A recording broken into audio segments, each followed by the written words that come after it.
Reserve Chair Jerome Powell said the Trump administration has threatened to indict him over a congressional testimony he gave last summer about a Fed building project. Powell revealed this in a Sunday night statement. On Friday, the Department of Justice served the Federal Reserve with grand jury subpoenas, threatening a criminal indictment related to my testimony before the Senate Banking Committee last June. The White House has criticized the Fed's building project in question, the $2.5 billion renovation of two of its buildings, but Powell called it a, quote, pretext to gain more influence over the central bank and monetary policy. This new threat is not about my testimony last June or about the renovation of the Federal Reserve buildings. It is not about Congress's oversight role. Those are pretexts.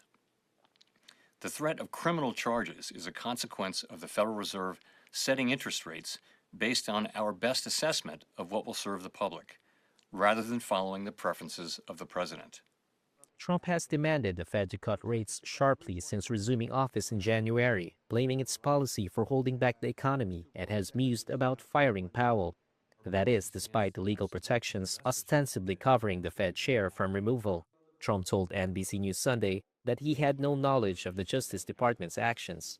He added that Powell is, quote, certainly not very good at the Fed and, quote, not very good at building buildings. A Justice Department spokesperson declined to comment on the case, but added that, quote, the Attorney General has instructed her U.S. attorneys to prioritize investigating any abuse of taxpayer dollars.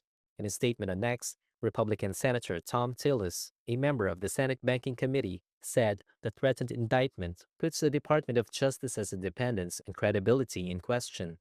Tillis said he would oppose any Trump nominees to the Fed, including the president's coming choice of a new chair, until this legal matter is fully resolved. On Sunday, Powell pledged to, quote, continue to do the job the Senate confirmed me to do. While Powell's term as chair ends in May, he has the right to continue on the Fed board until January 31, 2028. In the immediate reaction on Monday to the deepening feud between the Fed and the Trump administration, the dollar slipped and the S&P 500 futures declined 0.5%.